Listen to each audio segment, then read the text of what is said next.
ರಾಜ್ಯದಲ್ಲಿ ಮೈಕ್ರೋ ಫೈನಾನ್ಸ್ನ ಹಾವಳಿ ಮಿತಿ ಮೀರಿದೆ.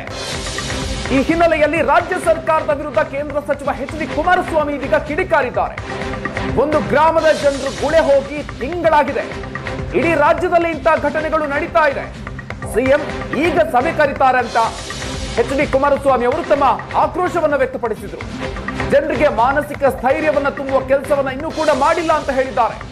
ಫೈನಾನ್ಸ್ ಕಿರುಕುಳದ ಬಗ್ಗೆ ಸರ್ಕಾರ ಯಾವ ರೀತಿಯಾಗುವಂತ ಕ್ರಮ ಕೈಗೊಂಡಿದೆ, ಈ ರೀತಿಯಾಗಿ ಪ್ರಶ್ನೆಯನ್ನು ಮಾಡಿದ್ದಾರೆ. ಮೈಕ್ರೋ ಫೈನಾನ್ಸು ಈಗೇನೋ ನಾಳೆ ಸಭೆ ಕರೀತಾರಂತೆ.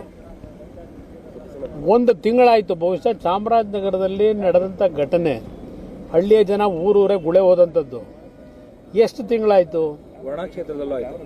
ವರ್ಣದಲ್ಲೂ ಆಗಿದೆ, ಇಡೀ ರಾಜ್ಯದಲ್ಲಾಗಿದೆ. ಎಂದೂ ಸಹ ಮೈಕ್ರೋ ಫೈನಾನ್ಸ್ನವರ ಈ ಒಂದು ಜನಸಾಮಾನ್ಯರ ಮೇಲೆ ಕೊಡ್ತಾ ಇದ್ದಂಥ ಹಿಂಸೆ ಇತ್ತಲ್ಲ, ಅದರ ಬಗ್ಗೆ ಸರ್ಕಾರ ಏನಾದರೂ ಕ್ರಮ ತೆಗೆದುಕೊಳ್ತಕ್ಕಂಥ ಚಿಂತನೆ ನಡೆಸಿದಾರ? ಅವರಿಗೆ ಒಂದು ಮಾನಸಿಕ ಸ್ಥೈರ್ಯ ತುಂಬತಕ್ಕಂಥ ಕೆಲಸ ಮಾಡಿದ್ರ? ಈಗ ಮೈಕ್ರೋ ಫೈನಾನ್ಸ್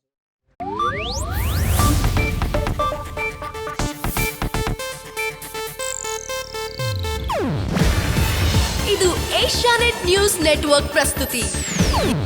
ನೀವು ನೋಡ್ತಿದ್ದೀರಾ ಏಷ್ಯಾನೆಟ್ ಸುವರ್ಣ ನ್ಯೂಸ್.